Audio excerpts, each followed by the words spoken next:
آئیے سنتے ہیں باتیں جن سے زندگی سنورتی ہے۔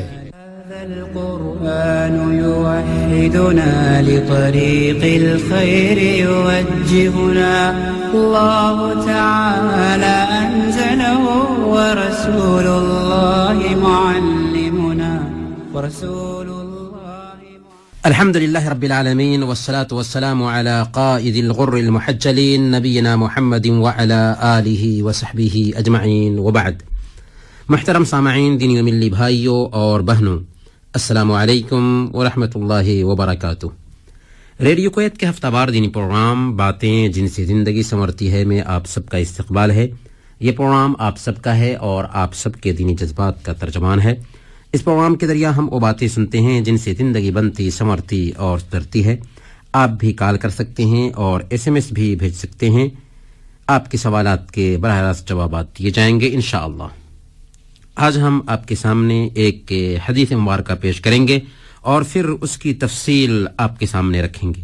صحیح مسلم کی روایت ہے، حضرت حذیفہ بن اسید الغفاری بیان کرتے ہیں کہ اطلع النبی صلی اللہ علیہ وسلم علینا ونحن نتذاکر، اللہ کے نبی صلی اللہ علیہ وسلم ہمارے بیچ تشریف لائے اور ہم اس وقت آپس میں گفتگو کر رہے تھے۔ آپ نے پوچھا کہ تم لوگ کیا گفتگو کر رہے ہو؟ ہم نے کہا کہ ہم لوگ قیامت کے بارے میں گفتگو کر رہے ہیں۔ آپ نے فرمایا قیامت اس وقت تک قائم نہیں ہوگی جب تک کہ 10 نشانیاں تم نہ دیکھ لو۔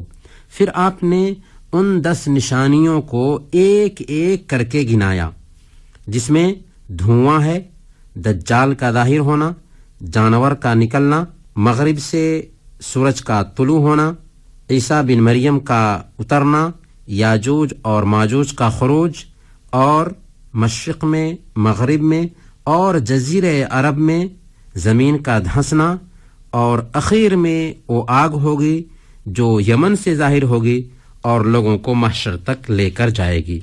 یہ ہے وہ حدیث جس میں قیامت کی بڑی بڑی 10 نشانیوں کا اللہ کے نبی صلی اللہ علیہ وسلم نے ذکر کیا، جس کی تفصیل یہ ہے کہ قیامت کی بڑی نشانیوں کی شروعات شام میں مسلمانوں اور عیسائیوں کے درمیان ہونے والی جنگ سے ہوگی، جس میں اللہ تعالیٰ مسلمانوں کو فتح عطا فرمائے گا۔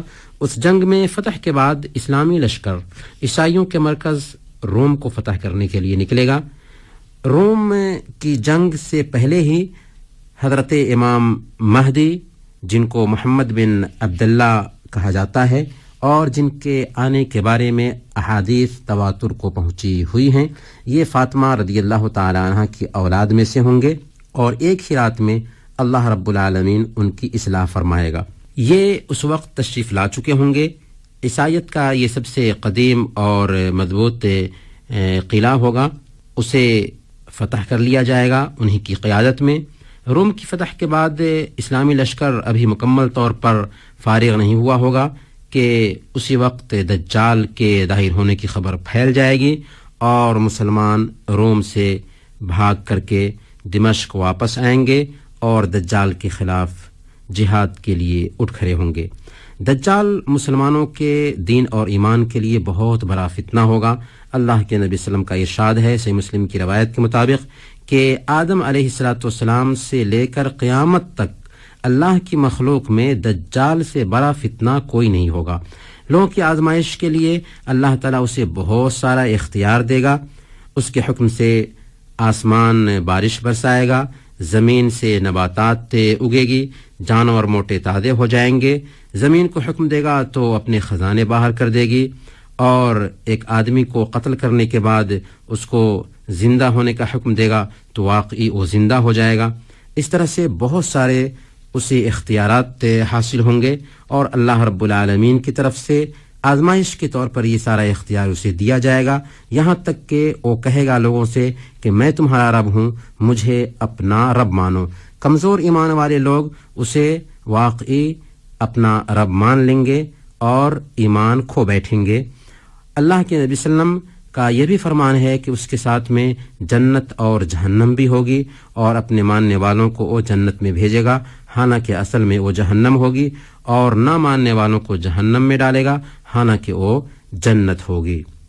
دجال بڑی تیزی کے ساتھ 40 دن کی مدت پوری دنیا میں لگائے گا اور پوری دنیا میں اس مدت کے اندر چکر کاٹے گا، لیکن مکہ اور مدینہ میں وہ داخل نہ ہو سکے گا، کیونکہ اللہ رب العالمین نے ان دونوں شہروں کے راستوں پر فرشتوں کو مقرر کر دیا ہوگا۔ دجال کی قیادت میں یہودیوں کے ساتھ مسلمانوں کے کئی معرکے ہوں گے۔ مسلم فوج حضرت امام مہدی کے ہاتھ میں ہوگی اور ان کی قیادت میں ہوگی۔ دنیا کا چکر جب دجال کاٹ کر کے دمشق پہنچے گا تو امام مہدی پہلے سے دمشق میں موجود ہوں گے اور دجال کے ساتھ آخری جنگ کی تیاری کر رہے ہوں گے۔ اسی دوران فجر کی نماز سے پہلے 2 فرشتوں کی مدد سے حضرت عیسیٰ علیہ السلام دمشق کی جامع مسجد کے مشرقی منارہ پر اتریں گے۔ نماز سے فجر کا وقت ہوگا، مسلمان نماز کے لیے کھڑے ہوں گے۔ امام مہدی حضرت عیسیٰ علیہ السلام کو نماز پڑھانے کی دعوت دیں گے، لیکن حضرت عیسیٰ علیہ السلام فرمائیں گے کہ آپ ہی نماز پڑھائیں۔ اس وقت دجال 70,000 یہودیوں کے لشکر سے شہر کو گھیر لے گا۔ اسلامی فوج کی قیادت اب حضرت عیسیٰ علیہ السلام کے ہاتھ میں ہوگی۔ آپ دجال کے لشکر پر حملہ کریں گے، جنگ ہوگی اور بالآخر دجال مارا جائے گا۔ حضرت عیسیٰ علیہ السلام اس کا تعاقب کریں گے اور لد کے مقام پر اسے گرفتار کر کے اسے قتل کر دیا جائے گا۔ دجال کے قتل کے بعد اسلامی فوج چن چن کر یہودیوں کو قتل کرے گی اور پوری دنیا میں اسلام کا جھنڈا لہرانے لگے گا۔ امام مہدی کا یہ دور 7 سال تک رہے گا۔ حضرت عیسیٰ علیہ السلام کی موجودگی میں امام مہدی انتقال کریں گے۔ حضرت عیسیٰ علیہ السلام ان کے جنازے کی نماز بھی پڑھائیں گے اور ان کو دفن بھی کریں گے۔ کچھ مدت کے بعد اللہ تعالیٰ حضرت عیسیٰ علیہ السلام کی طرف وہی فرمائیں گے کہ اب میں ایک ایسی مخلوق ظاہر کرنے والا ہوں جس کے مقابلہ کی آپ کے اندر طاقت نہیں ہوگی، اس لیے میرے خاص بندوں کو لے کر کے کوہ طور پر چلے جائیے۔ حضرت عیسیٰ علیہ السلام واقعی اپنے خاص ساتھیوں کو لے کر کے کوہ طور پر چلے جائیں گے اور باقی اہل ایمان ادھر ادھر قلعوں میں اپنے آپ کو محفوظ کر لیں گے۔ تب اللہ تعالی یاجوج اور ماجوج کو باہر نکال دے گا۔ ان کی تعداد اتنی زیادہ ہوگی کہ ان کی پہلی جماعت کے بارے میں کہا گیا ہے کہ تبریہ جھیل جو ہے، جو شام کی سرحد پر واقع ہے، جہاں سے دریائے اردن نکلتا ہے، وہاں پر پہنچے گی تو اس کا سارا پانی پی کر خشک کر دے گی اس جھیل کو۔ یاجوج ماجوج ساری دنیا میں اس قدر خون ریزی کریں گے کہ اپنی سمجھ سے وہ یہ خیال کریں گے کہ پوری دنیا کو انہوں نے تباہ کر دیا، اب وہ آسمان کی طرف رخ کریں گے اور آسمان پر تیر پھینکیں گے، تو اس طرح سے اللہ رب العالمین اپنی قدرت سے اس تیر کو خون آلود کر کے نیچے گرائے گا۔ اس طرح سے وہ لوگ یہ سمجھیں گے کہ ہم نے آسمان والوں کو بھی مار دیا اور زمین والوں کو بھی مار دیا۔ اس عرصہ میں غلہ کی سخت کمی پیدا ہو جائے گی، چنانچہ حضرت عیسیٰ علیہ السلام اللہ تعالیٰ سے دعا فرمائیں گے کہ اے اللہ یاجوج اور ماجوج کو ہلاک کر دے۔ اللہ تعالیٰ کے حکم سے ان کی گردنوں میں ایسی بیماری پیدا ہوگی جس سے وہ سب کے سب ایک ہی رات میں مر جائیں گے۔ ان کی ہلاکت کے بعد سارے شہر اور بستیوں میں بدبو پھیل جائے گی۔ حضرت عیسیٰ علیہ السلام اللہ سے گزارش کریں گے کہ اے اللہ ہمیں اس عذاب سے بھی نجات دے، چنانچہ اللہ تعالیٰ اونٹوں کی گردنوں والے پرندوں کو بھیجیں گے جو یاجوج ماجوج کی لاشیں اٹھا کر کے لے جائیں گے۔ بدبو ختم کرنے کے بعد اللہ تعالیٰ بارش برسائیں گے جس سے فضا بالکل صاف اور پاک ہو جائے گی۔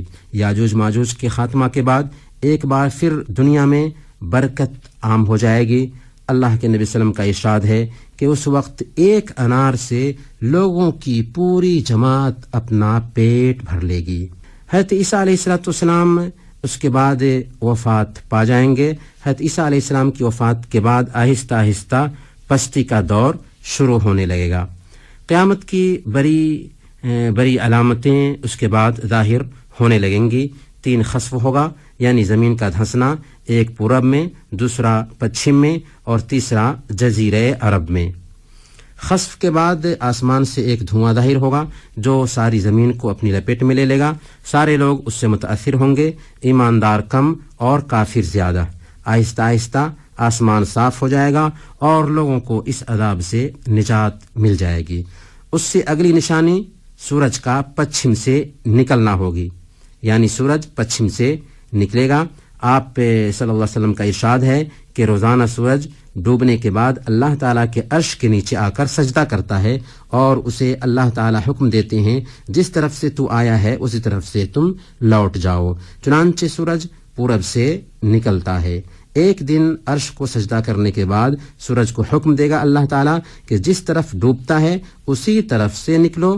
چنانچہ سورج پچھم سے نکلے گا اور اس طرح سے قیامت کی ایک نشانی پوری ہو جائے گی. پچھم سے سورج کے نکلنے کے بعد اگلی نشانی دابۃ الارض کا ظاہر ہونا ہے. یہ ایک مخلوق ہے. قرآن اور حدیث میں اس کا ذکر آتا ہے کہ یہ جانور زمین سے نکلے گا، لوگوں سے بات کرے گا اور کہے گا کہ لوگ ہماری آیات پر یقین نہیں کرتے تھے. دجال کا ظاہر ہونا، سورج کا مغرب سے نکلنا اور چوپائے کا ظاہر ہونا، یہ تینوں نشانیاں ایسی ہیں کہ جن کے بعد کسی کافر کا ایمان لانا کوئی بھی فائدہ مند نہیں ہو سکتا. اس طرح سے اللہ تعالیٰ ایک پاکیزہ ہوا چلائے گا اور وہ اہل ایمان کی بغلوں میں درد پیدا کر دے گی، جس سے ہر وہ آدمی مر جائے گا جس کے پاس میں ایمان ہوگا، اور صرف وہ لوگ زندہ رہیں گے جن کے دلوں میں ایمان نہیں ہوگا. اور اب کفر و شرک کا غلبہ ہو جائے گا. ایسے ہی لوگوں پر قیامت واقع ہوگی اور سارے لوگ تباہ اور برباد کر دیے جائیں گے. یہ مختصر واقعہ ہے کہ قیامت کے واقع ہونے سے پہلے 10 نشانیاں ظاہر ہوں گی اور اس کے بعد قیامت واقع ہوگی. محترم بھائیو، ہم آپ کی کال بھی لیں گے لیکن ایک چھوٹے سے وقفہ کے بعد.